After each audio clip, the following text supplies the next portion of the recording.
Hello नमस्कार दोस्तों। मैं अर्पित कश्यप आपके अपने YouTube channel IAS PCS academy में आप सभी का स्वागत करता हूं। जो कि कल हमने जीन पियाजे को पढ़ लिया था, तो आज हम लोग उसके आगे लेव सिमनोविच वाइगोत्स्की को पढ़ेंगे, ठीक है ना। ये भी परीक्षा की दृष्टि से काफ़ी इम्पोर्टेंट होने वाले हैं, चाहे टेट हो, सी टेट हो, चाहे सुपर टेट हो, मतलब सबके लिए रीढ़ की हड्डी साबित होंगे वाइगोत्स्की और पियाजे। ये काफ़ी इम्पोर्टेंट होने वाले हैं, ठीक है ना। तो आज हम लोग पढ़ेंगे लेव वाइगोत्स्की का सिद्धांत, ठीक है ना। तो लेव वाइगोत्स्की साहब थे जो जो हमारे कहाँ के निवासी से, रूस के। कहाँ के? रूस के। ये रूस के रहने वाले थे, ठीक है ना, रसिया, ठीक है। इनका पासवर्ड क्या है? सामाजिक अंतःक्रिया। क्या है? सामाजिक अंतःक्रिया। इनका कहने का मतलब है कि जो बच्चा है ना, वो समाज में रह के सीखेगा, ठीक है ना। तो इन्होंने अपने सिद्धांत को 3 नाम दिए, मतलब सामाजिक सांस्कृतिक विकास का सिद्धांत, ठीक, सामाजिक संरचना का सिद्धांत, सामाजिक संज्ञानात्मक विकास का सिद्धांत। तो इनके सिद्धांत को सामाजिक अंतःक्रिया सिद्धांत कहते हैं, ठीक है ना। इनका कहना है कि बच्चे एक हिमालय पे जाके थोड़ी सी सीखेगा, मतलब वो समाज में रहेगा तो समाज, तभी तो समाज में सीख पाएगा। तो ये क्या हो गया? सामाजिक अंतःक्रिया सिद्धांत।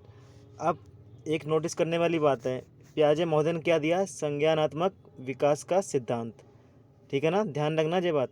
अगर उसी के आगे सामाजिक संज्ञानात्मक विकास का सिद्धांत लग जाए तो वो कौन हो जाएंगे? लेव सिमनोविच वाइगोत्स्की।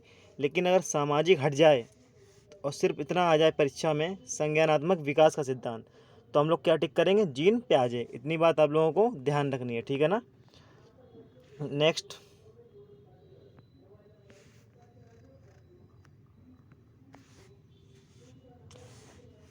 इनके कुछ चरण दिए हैं इन्होंने, ठीक है ना, तो हम उनको पढ़ते हैं।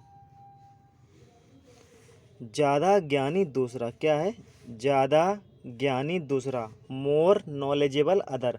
बालक उसी से सीखेगा जो उससे ज़्यादा जानकार होगा। बिल्कुल भाई, बालक किससे सीखेगा? जो उससे ज़्यादा जानकार होगा, जो जो किसी भी क्षेत्र में उससे ज़्यादा जानकार होगा। जैसे माता भी हो सकते हैं, माता पिता भी हो सकते हैं, शिक्षक भी हो सकता है, सहपाठी भी हो सकता है, छोटा भी हो सकता है। छोटा कैसे? मान लीजिए आप कहीं कंप्यूटर सीखने गए, अब वो सिखाने वाला आपसे छोटा है, ठीक है ना। तो हम लोग क्या करेंगे? उससे सीखेंगे ना। तो किससे सीखते हैं? अपने छोटे से भी सीख सकते हैं। तो इसे क्या कहेंगे? ज़्यादा ज्ञानी दूसरा, मतलब बालक उसी से सीखेगा ज़्यादा जो उससे ज़्यादा जानकार होगा, ठीक है ना। नेक्स्ट,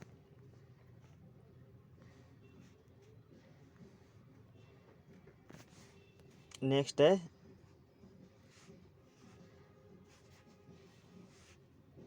जेड पी डी, ठीक है ना। क्या है? Z P D.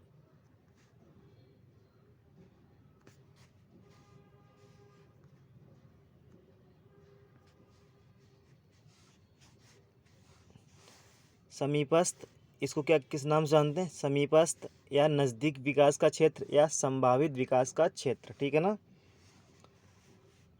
इसे जॉन ऑफ प्रॉक्सिमल डेवलपमेंट, मतलब जेड पी डी कहते हैं इसको। ये क्या है? देखिए, समस्या समाधान के दौरान, ठीक है ना, शुरुआत में खुद से प्रयास करने पर और बीच में उलझ जाने पर, वहाँ से लक्ष्य के बीच की दूरी का खाली स्थान जिसे वयस्क की सहायता से भरा जा सकता है, उसे जेडपीडी कहते हैं। जैसे हाथी बनाना, देखिए जैसे क्या हुआ कि एक बच्ची खेल रही थी, तो वो हाथी, मतलब हाथी के पैर जोड़ रही थी, तो उसने क्या किया?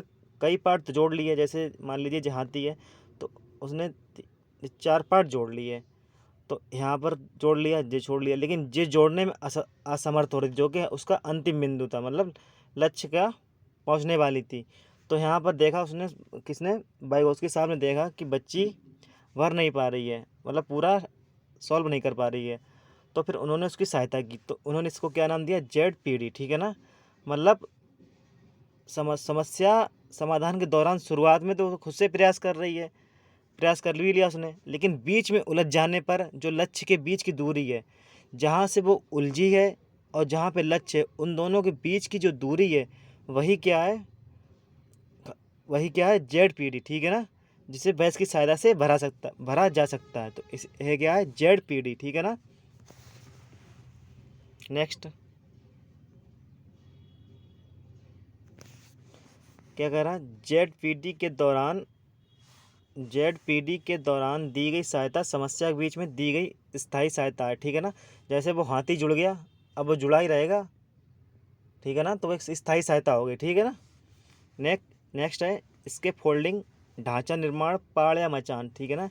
ढांचा निर्माण समझ गए ना, किसी चीज़ की नींव रखना। देखा होगा ना आपने कि घर में मिस्त्री स्त्री जब प्लास्टर करते हैं ना, तो एक ढांचा का निर्माण करते हैं, तो वही एक तरीके से वही शब्द है जी, बिल्कुल, ठीक है ना। ये क्या कह रहा है, समस्या समाधान की शुरुआत में दी गई अस्थायी सहायता जो सीखने के साथ घटती जाती है, उसे क्या कहते हैं, स्केप फोल्डिंग। क्या कहते हैं, स्केप फोल्डिंग। जैसे बच्चा ने क्या किया, बालक को साइकिल सिखाना। जैसे एक बच्चा को आप पहली बार साइकिल सिखाने गए, तो उसे पूरी तरह साइकिल सिखाएंगे, आप उसके पीछे बैठेंगे, लेकिन वो ज्यों ज्यों सीखता जाएगा वैसे ही आप उसके पीछे से हटना शुरू कर देंगे, तो वो एक दिन अपने आप चलाने लगेगा। तो क्या कह रहा है, समस्या समाधान के शुरुआत में दी गई अस्थायी सहायता जो सीखने के साथ घटती जाती है, ठीक है ना। अब उसे एक बार सहायता दे दी, फिर तुम बार बार थोड़ी दोगे, हर परमानेंट थोड़ी देना उसे। साइकिल सिखाओगे तो उसे कितनी बार, एक बार, दो बार, तीन बार, चार बार, पाँच बार, उसके बाद वो सीख जाएगा, उसके बाद तो हट जाएगा ना, फिर उसे आपकी सहायता की जरूरत नहीं पड़ेगी। यही क्या है, इसके फोल्डिंग, ठीक है ना, क्लियर। नेक्स्ट,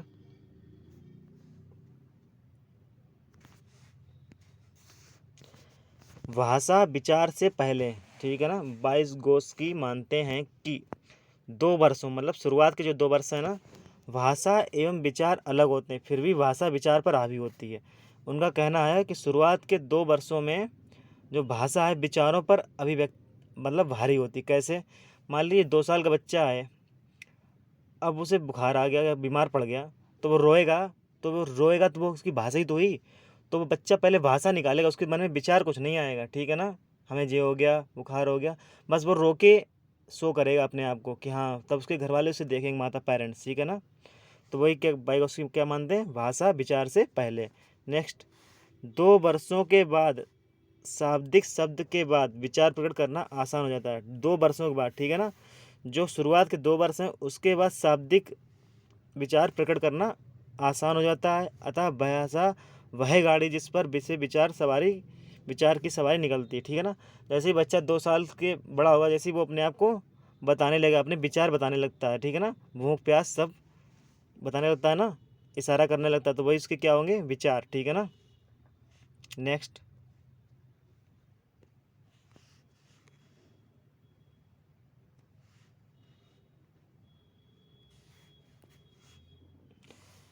व्यक्तिगत वाक या निजी वार्ता, ठीक है ना। क्या है, व्यक्तिगत वाक या निजी वार्ता। बच्चे खुद से बात करके अपने कार्यों की योजना बनाते हैं। क्या कह रहा, व्यक्तिगत वाक या निजी वार्ता क्या है, बच्चे खुद से बात करके अपने कार्यों की योजना बनाते हैं। कैसे, जैसे आपने देखो कभी बच्चा कोई बनाता है, घर टाइप का बनाता है, मतलब प्लास्टिक के आइटम से, तो वो देखता अरे नहीं, ये खिड़की यहाँ पे नहीं सही लग रही, यहाँ पे लगाएं, ठीक है ना, ये यहाँ पे नहीं सही, जो इसको यहाँ पे लगाएं, इस पे एक कलर नहीं वो वाला कलर करें, ऐसे करता है ना बच्चा, तो वो क्या होती है, निजी वार्ता, अर्थात बालक अपने आप से खुद बात करता है, तो वही क्या है, व्यक्तिगत बात या निजी वार्ता, ठीक है ना। नेक्स्ट,